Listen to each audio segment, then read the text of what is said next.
पिछले कुछ दिनों में छत्तीसगढ़िया क्रांति सेना और उनके अध्यक्ष अमित बघेल जी के जो स्टेटमेंट्स है और जो गतिविधियां हुई है, तो विश्व हिंदू परिषद उसकी कठोर निंदा करता है। पूज्य जैन संतों के बारे में जिस तरह की भद्दी टिप्पणियां उन्होंने की है, उसकी भी कठोर निंदा करता है। और जनबलि का जो विषय लिया है उन्होंने, तो यह तो प्रत्यक्ष मारने की धमकी दी है, तो यह तो गैर कानूनी है। उनके ऊपर कार्रवाई होनी चाहिए, विश्व हिंदू परिषद मांग करता है अमित बघेल के ऊपर।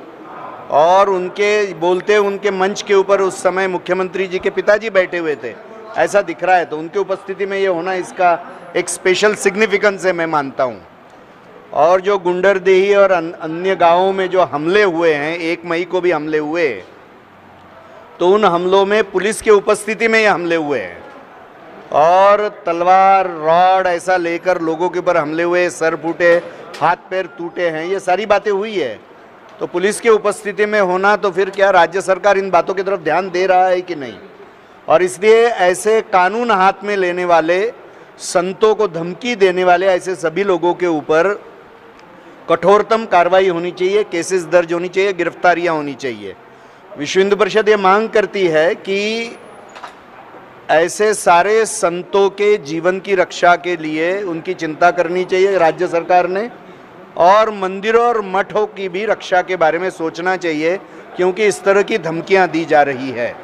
दूसरी बात जो विश्व हिंदू परिषद मांग करती है कि जो लोग इसमें जख्मी हुए, घायल हुए, जिनका नुकसान हुआ है, उन सभी को राज्य सरकार ने नुकसान भरपाई करनी चाहिए, उसका मुआवजा देना चाहिए व्यवस्थित, और जो जख्मी है उनकी चिंता भी करनी चाहिए। तीसरी बात जो हम यहाँ पर मांग कर रहे हैं कि जो जनजातीय समाज ईसाई या मुसलमान बन गया है, तो ऐसे ईसाई या मुसलमान बने हुए जनजातीय समाज का आरक्षण की सुविधा रद्द करनी चाहिए, उनकी डीलिस्टिंग करना चाहिए।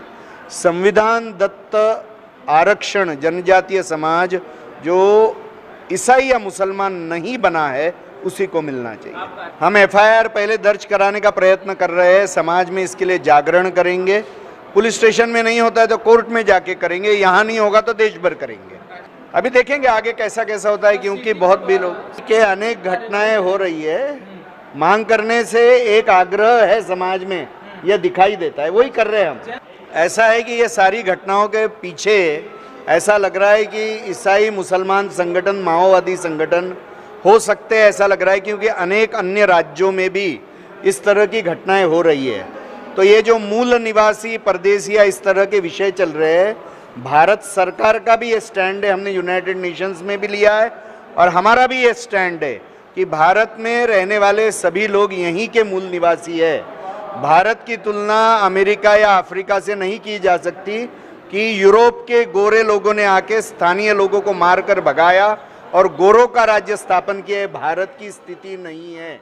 इसलिए हमारे विचित्र बातें चैनल को सब्सक्राइब करें और लेटेस्ट वीडियोस के लिए बेल आइकन पर क्लिक करें।